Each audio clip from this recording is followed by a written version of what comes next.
To all my friends. आज मैं Facebook live में आ रहा हूँ। मुझे दो मैसेज देना है। सबसे पहले कल ईद है और ईद के लिए मैं अपने सब मुसलमान भाई बहन को हमारे त्रिपुरा मोथा की तरफ से I would like to wish you all the best for Eid, Bakri Eid. और मैं चाहता हूँ कि इस साल जब हम ईद का हम त्यौहार मनाएं तो हम लोग भाईचारा के बारे में बात करें, हम लोग एकता के बारे में बात करें, थानसा के बारे में बात करें। मैं आपको दो तीन चीज़ बात कहना चाह रहा था। मैंने पिछले दिन में देखा है और मैंने सुना है और मैंने खुद महसूस भी किया है कि त्रिपुरा में नफ़रत की राजनीति बहुत जगह में हो रही है। मैं नफ़रत की राजनीति के खिलाफ हूँ और मैं चाहता हूँ कि त्रिपुरा में भाईचारा रहे। हिंदू, मुसलमान, क्रिश्चियन, बुद्धिस्ट, हम सब के बीच में, सिख, हम सब के बीच में एक भाईचारा रहना चाहिए। तो अगर मैंने कहीं देखा है कि कहीं कोई एरिया में, कोई कब्रिस्तान में कोई शिव का मंदिर बनाने की कोशिश कर रहा है, ऐसे रकम की राजनीति से किसी को कुछ नहीं मिलेगा। मैं आप सबको कहना चाहता हूँ कि आज हमें स्कूल्स बनाना चाहिए, अस्पताल बनाना चाहिए, ब्रिज बनाना चाहिए, रास्ता बनाना चाहिए। मस्जिद और मंदिर के बीच में एक आम इंसान को मत बांटिए। ऐसे रकम के राजनीति से किसी को कुछ भला भी नहीं होगा, किसी को कुछ फ़ायदा भी नहीं होगा। मैं चाहता हूँ कि एक मुसलमान के हाथ में अगर कुरान घर में है तो स्कूल में एक लैपटॉप।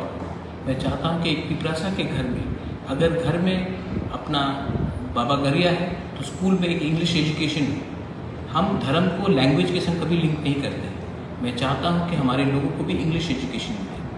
मैं चाहता हूँ कि जो हमारे बंगाली यूथ्स हैं उनको भी अगर बाहर जाना है तो उनके पास एक डिग्री होना चाहिए जहाँ में उनको नौकरी मिल सके, जहाँ में सब लोग उसका डिग्री का सम्मान करें।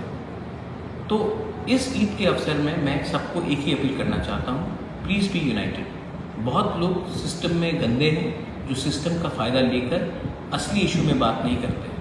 आज असली इशू महंगाई है, असली इशू बेरोज़गारी है, असली इशू फ्रस्ट्रेशन है यूथ में, और इसको ना कोई पॉलिटिकल पार्टी हल कर सकता है जब तक हम लोग सोसाइटी एक ना हो जाए। तो 2022 में हमें एकता के बारे में बात करना चाहिए, हमें डेवलपमेंट के बारे में बात करना चाहिए, हमें इकोनॉमिक प्रोग्रेस और सोसाइटी का इंक्लूसिव बनाना चाहिए, ना कि किसका दाढ़ी कैसा है, कौन क्या बिंदी लगा रहा है, कौन किस चर्च में जा रहा है। दूसरा बात है कि सुरमा में हमने इलेक्शन फाइट किए और हमारी रिज़ल्ट बहुत अच्छी हुई।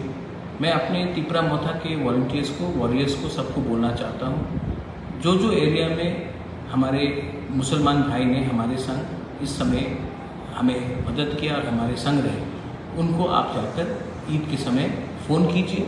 सिर्फ एक फ़ोन चलेगा, उनको एक बार फ़ोन करके पूछिए और विश कीजिए ईद मुबारक। मुसलमान भाई को भी मैं बोलूँगा, हमारा खारची पूजा चल रहा है, आप भी हमारे त्रिपुरा लोगों को खारची पूजा के लिए विश कीजिए। बंगाली को भी मैं ये बोलूँगा कि मैं जब 14 देवता के वहाँ जाता हूँ, हम सबको एक संग भगवान का पूजा एक संग करना चाहिए, इसमें कोई विवाद नहीं होना चाहिए। मैं त्रिपुरा में उन्नति चाहता हूँ and I want prosperity and I want a state to develop. And of course हमारा जो पॉलिटिकल फाइट है फॉर ग्रेटर त्रिपुरालैंड वो चलते रहेगा, वो उसमें हम कॉम्प्रोमाइज़ कभी नहीं करेंगे, क्योंकि ये हमारा आइडियोलॉजिकल डिमांड है। लेकिन जब तक ये हमें नहीं मिलता है, हमें फोकस करना चाहिए कि हमें तोड़ने के लिए कौन हमारे पीछे है। जो हमें तोड़ना चाहते हैं वो हमें कमज़ोर करना चाहते हैं, जो हमें तोड़ना चाहते हैं वो चाहते नहीं हैं कि हम लोग एक हों, और मैं चाहता हूँ कि हम सब एक होकर आगे बढ़ें। ये मेरा मैसेज है ईद के लिए। Once again Eid Mubarak to all my Muslim friends. And Kharchi के अवसर में मैं सबको, अपने त्रिपुरा साहब को, अपने त्रिपुरा के लोगों को मैं विश करना चाहता हूँ। और आखिर में मेरा एक फाइनल अपील है कि एक संग रहे, भाईचारा को बढ़ाए और ईद के अवसर में थानसा को और स्ट्रॉन्ग करें। बेलाई नो हम बाय। Thank you.